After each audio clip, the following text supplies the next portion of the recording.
సర్పంచ్ మా ఊరు SC ST BC మైనార్టీలకు ఎప్పుడు కూడా 60% ఉంటుంది. అభివృద్ధి జరిగిందని అంటే ఎవరికి కూడా నిల్లుగా ఉంది. ఇదివరకు టీడీపీ గవర్నమెంట్లో ఒక పెన్షన్ కావాలన్నా, ఒక రేషన్ కార్డు కావాలన్నా పెత్తందారుల దగ్గరికి వెళ్ళి ఏదో పాలేరు పని చేసుకుంటే తప్పగా ఏదో వచ్చేది కాదు.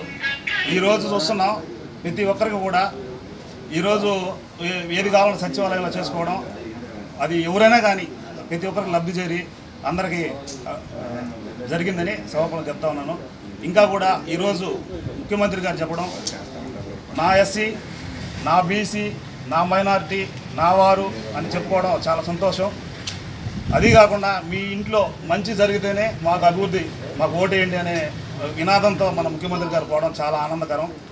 అదే కాకుండా మన ఎమ్మెల్యే గారు, మాది చిన్న గ్రామం అయినప్పటికీ కూడా పెద్ద ఎత్తులో ఒక రోడ్లు కానివ్వండి, ఒక సీసీ రోడ్లు కానివ్వండి, ఒక డ్రైనేజ్ కానివ్వండి, ఈరోజు కూడా 2 కోట్ల చిల్లర పెట్టి మాకు రోడ్డు వేయించడం కానీ అనేక అభివృద్ధి కార్యక్రమాలు ఈరోజు ఎమ్మెల్యే గారు చొరవతోటి ఈరోజు చూస్తున్నాం. ఈ యువత కూడా ముందుకొచ్చి మా ఎమ్మెల్యే గారికి మా ఎమ్మెల్యే మాకంటే ముందు మా ఎమ్మెల్యే అని అందరూ కూడా ముందుకొచ్చి మేము చేస్తాం అన్నా, మేము వస్తాం, మమ్మల్ని ఆదరించండి, మేము పార్టీలో చేస్తాం, మమ్మల్ని గుర్తించండి అనే టైపులో అందరూ కూడా స్వచ్ఛందంగా అందరూ కూడా రావడం జరిగింది.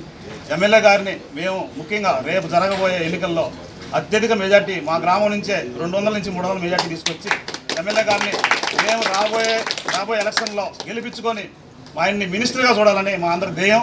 మా అందరికి ఇది కూడా నేను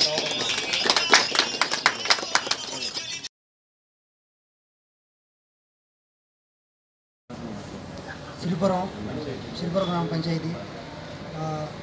నేను ఇప్పుడు వైసీపీలో చేరటం కారణం ఏంటంటే, మాకు టీడీపీ తరఫున మా పంచాయతీలో ఎటువంటి అభివృద్ధి పనులు కానీ ఎటువంటి సమస్యలు కానీ మాకు సమకూర్చట్లేదు. కాబట్టి మేము మా ప్రతాపరెడ్డి అన్న నాయకత్వం వల్ల బాగా డెవలప్ చేస్తున్నారని నమ్మకంతో మళ్ళీ పార్టీలోకి వచ్చాము.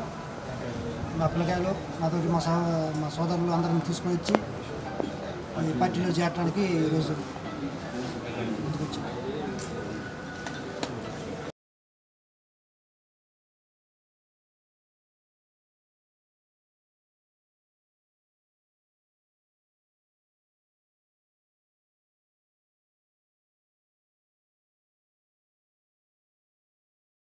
నియోజకవర్గ పోతున్నాను